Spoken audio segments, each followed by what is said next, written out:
Hoy, 3 de mayo, la Iglesia recuerda a los apóstoles San Felipe y Santiago el Menor. San Felipe era originario de Betsaida de Galilea. San Juan habla de él varias veces en el Evangelio. Narra que el Señor Jesús llamó a Felipe al día siguiente de las vocaciones de San Pedro y San Andrés. De los Evangelios se deduce que el santo respondió al llamado del Señor. Escritores de la Iglesia primitiva y Eusebio, historiador de la Iglesia, afirma que San Felipe predicó el Evangelio en Frigia y murió en Hierápolis. Papías, obispo de este lugar, supo que Felipe se le atribuía el milagro de la resurrección de un muerto.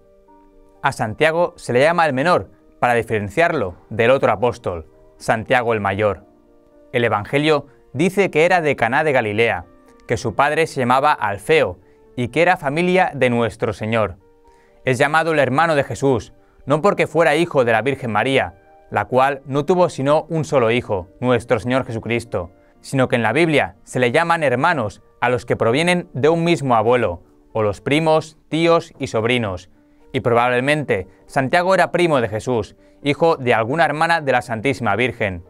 En la Santa Biblia se lee que Abraham llamaba hermano a Lot, pero Lot era sobrino de Abraham, y se lee también que Jacob llamaba hermano a Labán, pero Labán era tío de Jacob.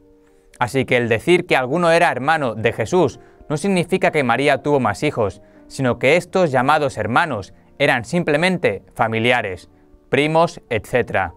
San Pablo afirma que una de las apariciones de Jesús resucitado fue a Santiago, y el libro de los Hechos de los Apóstoles narra cómo en la iglesia de Jerusalén era sumamente estimado este apóstol. Lo llamaban el obispo de Jerusalén. San Pablo cuenta de él. La primera vez que subió a Jerusalén, después de su conversión, fue a visitar a San Pedro y no vio a ninguno de los otros apóstoles, sino solamente a Santiago. Cuando San Pedro fue liberado por un ángel de la prisión, corrió hacia la casa donde se hospedaban los discípulos y les dejó el encargo de comunicar a Santiago y a los demás que había sido liberado y que se iba a otra ciudad. Y el libro santo refiere que la última vez que San Pablo fue a Jerusalén, se dirigió antes de todo a visitar a Santiago, y allí en casa de él se reunieron todos los jefes de la iglesia de Jerusalén. San Pablo, en la carta que escribió a los Gálatas, afirma: Santiago es, junto con Juan y Pedro, una de las columnas principales de la iglesia. Por todo esto, se deduce que era muy venerado entre los cristianos.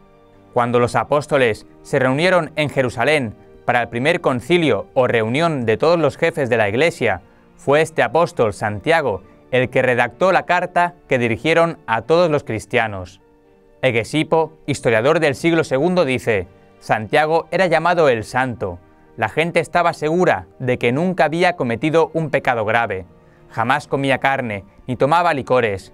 Pasaba tanto tiempo arrodillado, rezando en el templo, que al fin se le hicieron callos en las rodillas. Rezaba muchas horas adorando a Dios y pidiendo perdón al Señor por los pecados del pueblo. La gente lo llamaba el que intercede por el pueblo. Muchísimos judíos creyeron en Jesús movidos por las palabras y el buen ejemplo de Santiago. Por eso, el sumo sacerdote Anás II y los jefes de los judíos, un día de gran fiesta y de mucha concurrencia, le dijeron: Te rogamos que ya que el pueblo siente por ti grande admiración, te presentes ante la multitud y les digas que Jesús no es el Mesías o Redentor. Y Santiago se presentó ante el gentío y les dijo: Jesús es el enviado de Dios para salvación de los que quieran salvarse. Y lo veremos un día sobre las nubes, sentado a la derecha de Dios. Al oír esto, los jefes de los sacerdotes se llenaron de ira y decían: Si este hombre sigue hablando, todos los judíos se van a hacer seguidores de Jesús. Y lo llevaron a la parte más alta del templo, y desde allá lo echaron hacia el precipicio. Santiago no murió de golpe, sino que rezaba de rodillas diciendo: Padre Dios, te ruego por los pecadores, porque no saben lo que hacen. El historiador judío Flavio Josefo dice que a Jerusalén le llegaron grandes castigos de Dios por haber asesinado a Santiago, que era considerado el hombre más santo de su tiempo. Este apóstol redactó uno de los escritos más agradables y provechosos de la Santa Biblia, la que se llama Carta de Santiago. Es un mensaje hermoso y sumamente práctico. Ojalá ninguno de nosotros deje de leerla. se encuentra al final de la Biblia. Allí dice frases tan importantes como estas: si alguien se imagina ser persona religiosa y no domina su lengua, se equivoca y su religión es vana.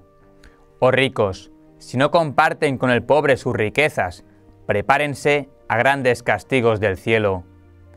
Si alguno está triste, que rece. Si alguno se enferma, que llame a los presbíteros y lo unjan con aceite santo, y esa oración le aprovechará mucho al enfermo. De aquí sacó la Iglesia la costumbre de hacer la unción de los enfermos. La frase más famosa de la carta de Santiago es esta: la fe sin obras está muerta.